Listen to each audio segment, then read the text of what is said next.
एक बार की बात है। घने जंगल में एक शेर रहता था। वह जंगल का राजा था, लेकिन बहुत अहंकारी और घमंडी भी था। उसे लगता था कि जंगल में उससे ज्यादा ताकतवर कोई नहीं है। एक दिन शेर पेड़ के नीचे आराम कर रहा था। तभी वहां एक छोटी सी गिलहरी आई और पास में गिरे कुछ मेवे खाने लगी। शेर ने उसे देखा और जोर से दहाड़ा, ए नन्ही गिलहरी, क्या तुम नहीं जानती कि मैं इस जंगल का राजा हूं? मेरे पास आकर ऐसे खाना खाती हो? गिलहरी डर तो गई, लेकिन हिम्मत करके बोली, महाराज, माफ कीजिए, मुझे भूख लगी थी। मैंने बस कुछ मेवे खाए हैं।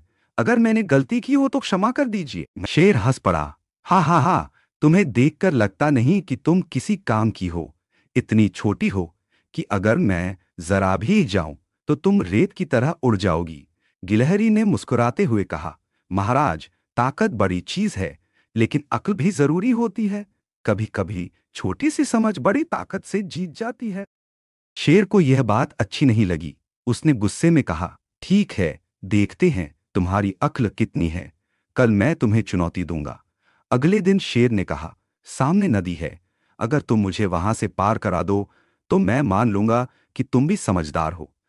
गिलहरी ने सोचा और बोली, महाराज, ठीक है, पर मैं अकेली नहीं कर सकती। आपको बस मेरा कहना मानना होगा।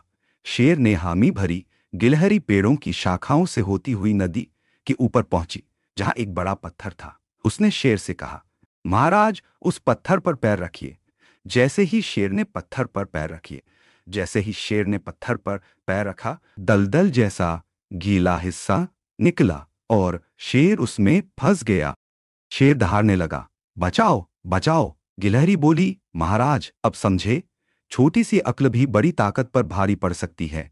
शेर ने शर्मिंदा होकर कहा, तुम सही कहती हो। गिलहरी में अपनी ताकत पर घमंड करता था।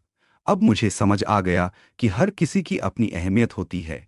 उस दिन के बाद से शेर ने कभी किसी छोटे जीव का मजाक नहीं उड़ाया। कभी भी किसी को छोटा या कमजोर मत समझो। समझदारी और हिम्मत से हर मुश्किल को हराया जा सकता है।